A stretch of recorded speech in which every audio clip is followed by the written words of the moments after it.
very concerned about burn pits in Afghanistan and Iraq since I learned about them when I first came on the Armed Services Committee and discovered that these pits had all kinds of awful, dangerous material, and they were being set on fire and burning in an outside environment. And so our soldiers were breathing this in on a daily basis, and it was having an impact. And we were seeing a range of problems that were not actually attributed at that point to the burn pits because nobody was really studying them the way they should. But we realized that this was impacting soldiers, and so we worked very hard to try to close those burn pits.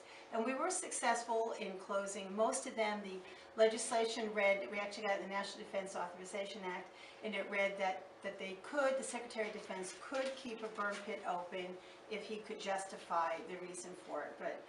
And so in a forward operating base, for example, you have to keep some of them open. But the issue was that there already was a way to properly incinerate all of this trash and keep the men and women safe. And when I say trash, I don't just mean household trash.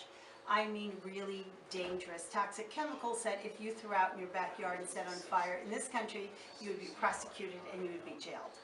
Where does a product like this play into this whole issue? Because what you're seeing when you see these guys breathing like that, okay, and it's all, the air is filthy, you have the same issues if they are near a burn pit. They are breathing in those toxic fumes and the danger to their lungs and to their system, not just their lungs, but we see rashes, we see neurological problems from it. So this will help filter it. And the other part, of course, is that when you see that sand, if there's military trucks and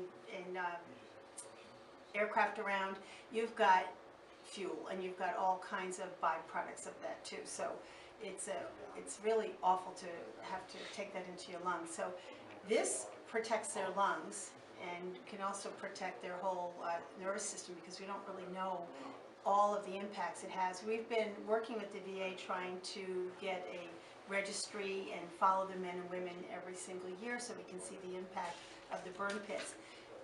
We're talking about the impact after exposure, and some product like this can prevent that kind of exposure inside their lungs and bodies. So it's really critical. It's a very welcome development.